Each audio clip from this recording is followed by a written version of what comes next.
So I'm Sammy. I'm gonna teach y'all how to throw a curveball today because I'm a pitcher. So, do any of y'all know the difference between college and pro pitchers? No. Okay, well, in college, the average curveball breaks about 12 to 15 inches, which sounds like not much, but when you're a batter and the ball's coming at you 80 miles per hour, it's a big difference. And the average fastball in college is around 92, while in the MLB it's 95 miles per hour, which gives you less than 1 second to decide if you're going to hit the ball or not. So if you can throw a good curveball, which looks like a fastball until about 40 feet because the plate's 60 feet from the mound, and then it breaks 15 inches, a hitter has no chance. So I'm going to show you all the way to grip a curveball, how your arm should look, and just ways to get more comfortable.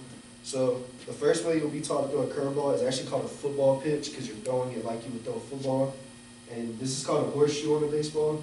You put your fingers on that horseshoe and tuck your thumb under. And like as your foot's landing, you want your elbow, it's called layback, and you want it to bend back as far as you can and then just snap down on top, which is going to create a 12 to 6 movement. Like on a clock, it would be 12 to 6. And that's how you're taught to throw a curveball first because it's less stress on your elbow, which I'm sure y'all have heard about baseball players hurting their elbows because your UCL right here gets it gets more force put on it than your bones can take. So you have to build up your forearm muscles as a pitcher a lot because the muscle is what protects that UCL tendon. And if that's not built up while you're throwing a curveball, you can actually break your elbow, like your bone will snap off. And that's a very serious injury. So the way I throw a curveball, I'm a sidearm pitcher, so I throw down here instead of over the top.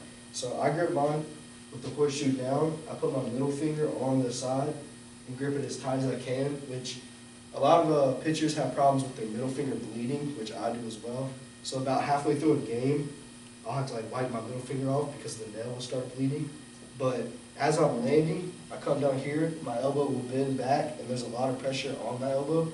But a big thing is you have to get out in front and get your fingers on top because if you don't, the pitch will just go up and then come right back down, and it won't break as much, which gives the batter a good chance to hit it because you want the ball to move as much as you can because with me being a sidearm fastball pitcher, my fastball, I grip it with the horseshoe to the side, and just throw it like that, just throw it as hard as I can. It moves like this, and it'll go into the right-handed batter and away from the left-handed batter. So the goal is for those two pitches to look identical as they're coming in. So you think my fastball is moving like this, and then at about 45 feet, it will start to dive down and into a right-handed batter, while my curveball would be spinning like this, and then right when it gets to the same point, will break down and away. So my goal is just to mess with the hitter's timing because, like I said before, I throw about 83 to 85, which isn't crazy hard, but I do throw down here, which makes it harder to hit. So batters have about 1.2 seconds to decide what they're going to do with my pitches. So once the ball's coming in, if they're thinking it's a fastball and then it breaks down and away, usually I'll get people to look kind of silly because the pitch is breaking so much. The plate is 18 inches, and like this is a perfect example. So like this is about mid-thigh on me, and it doesn't go as low as a strike zone would, but a plate is about this size, and that's about what the strike zone would be.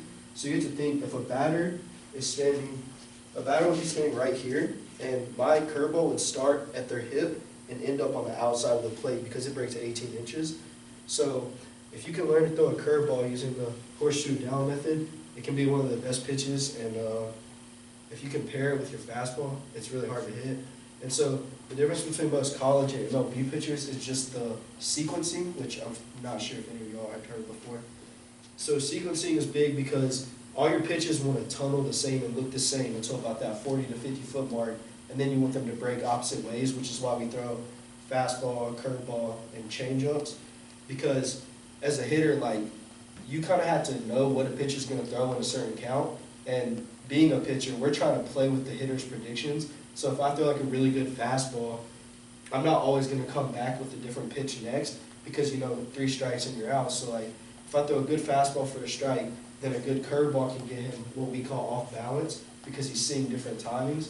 And then you can come back again with a hard fastball, and if he's expecting a curveball, it'll just blow right by him because obviously it's much harder.